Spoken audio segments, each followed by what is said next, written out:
एक पति अपनी पत्नी को डिनर के लिए एक रिजॉर्ट में ले जाता है। डिनर से पहले भी दोनों डांस करते हैं। इस दौरान पति डांस का एक वीडियो भी बनाता है और फिर अपने मोबाइल के स्टेटस पर लगा देता है।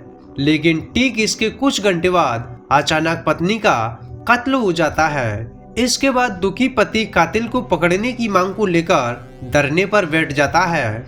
लेकिन जब कातिल का चेहरा सामने आता है तो हर कोई हैरान रह जाता है। आइए दोस्तों जानते हैं, लेकिन वीडियो में आगे बढ़ने से पहले वीडियो को लाइक कर दीजिए और चैनल को सब्सक्राइब कर दीजिए ताकि मेरा हौसला और बढ़ता रहे।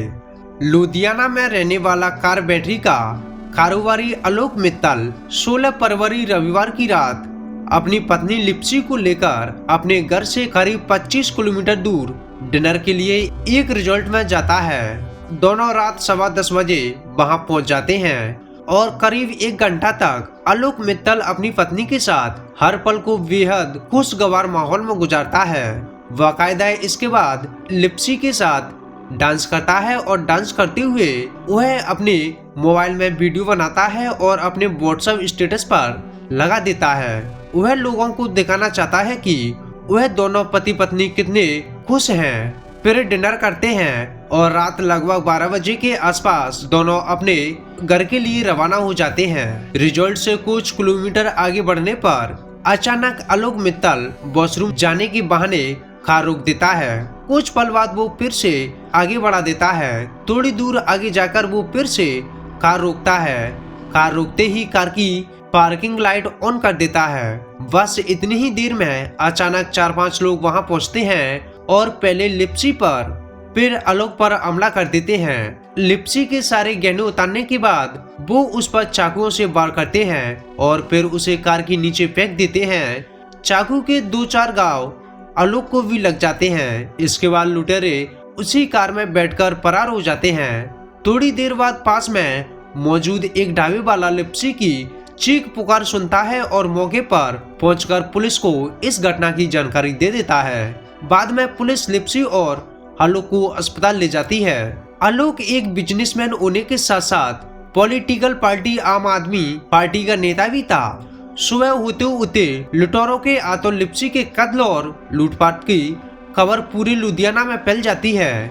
एक नेता की पत्नी का यूं सरेआम कत्ल अचानक राजनीति का मुद्दा बन जाता है। अशोक के समर्थक हत्यारों को पकड़ने की मांग के लिए शहर के उसी अस्पताल के बाहर धरने पर बैठ जाते हैं जिस अस्पताल में लिप्सी की लाश रखी थी।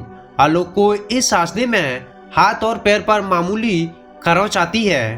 कातलों को पकड़ने की मांग को लेकर इस धरने पर खुद आलोक भी बैठा था।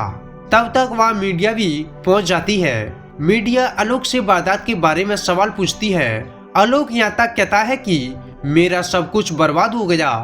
पूरे शहर की हमदर्दी आलोक के साथ थी, लेकिन लुधियाना पुलिस के दिमाग में कुछ और ही चल रहा था। पुलिस को यह बात हजम नहीं हो पा रही थी कि लुटेरों ने एक महिला लिप्सी पर जो जानलेवा हमला किया, लेकिन आलोक को मामूली चोट आई। पुलिस को इस बात पर भी शक था कि बाकायदा आलोक लुटेरों ने हमले से पहले उसे कुछ सुंघाया था जिससे वो अपना होश खो बैठा।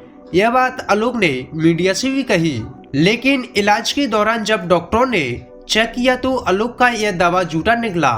ऐसा कोई केमिकल या दवा आलोक को सुंघाने के सबूत नहीं मिले।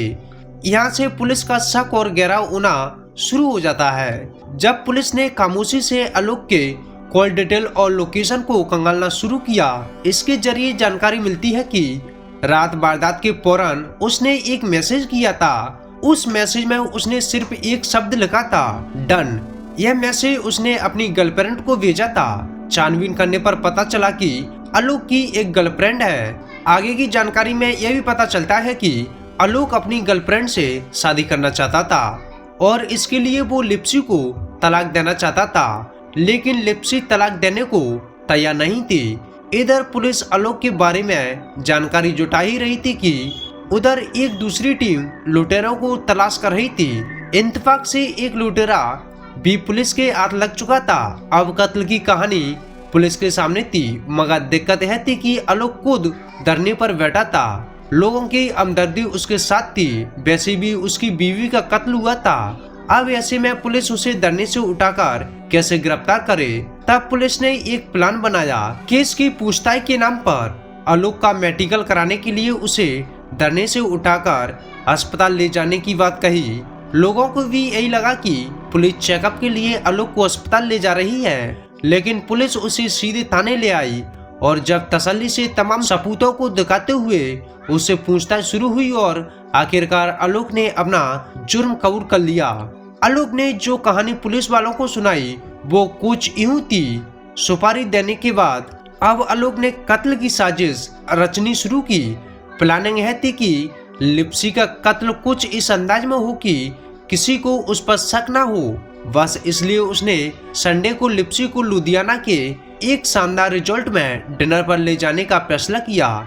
यह रिजॉर्ट शहर से बाहर था और आसपास सन्नाटा। संडे को लिप्सी के साथ वो रिजॉर्ट जाता है। वहाँ दोनों साथ में डांस करते हैं और फिर डिनर करते हैं। आने वाले पल से पूरी तरह अनजान लिप्सी बदले हुए आलोक को देखकर बेहद खुश थी, लेकिन आलोक के दिमाग में कुछ और ही चल रहा था। उसने वो रिजल्ट जानबूझकर चुना था। उसने सुपारी किलर को यह पहले ही बता रखा था कि वो कितने बजे रिजल्ट से निकलेगा और रास्ते में किस जगह वॉशरूम के नाम पर अपनी कार रोकेगा।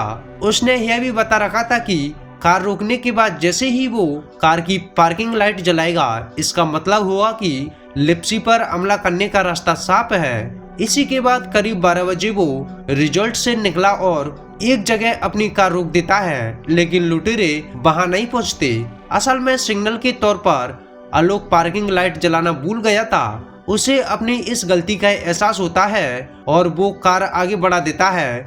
थोड़ी ही दूर जाकर वो दोबारा कार रोकता है और इस बार पार्किंग लाइट ऑन कर देता है और वॉशरूम के बहाने कार से नीचे उतर जाता है। इतनी देर में दूसरी कार में पीछा कर रहे हमलावर अचानक लिप्सी पर हमला कर देते हैं। लूटपाट दिखाने के लिए उसके सारे गहने छीन लेते हैं। लिप्सी को सड़क पर फेंककर उसी कार में फरार हो जाते हैं। पर जाने से पहले वो आलोक के हाथ और पैर में 2 मामूली जख्मी दे जाते हैं ताकि सीन परफेक्ट लगे। पर आलोक जिस एक चीज की वजह से खुद को बेदाग निकाल कर ले जाना चाहता था, वही एक चीज उसे फंसा गई। रिजल्ट में लिप्सी के साथ खुशी और खूबसूरत जिंदगी दिखाने के लिए जो वीडियो उसने बनाया था, उसने अपने मोबाइल में स्टेटस पर डाला था ताकि हर एक को यही लगे कि दोनों कितने खुश हैं और यही वो गलती कर बैठा। असल में आलोक ने इससे पहले कभी अपनी बीवी यानी लिप्सी के साथ एक भी तस्वीर या फोटो स्टेटस पर नहीं लगाई थी।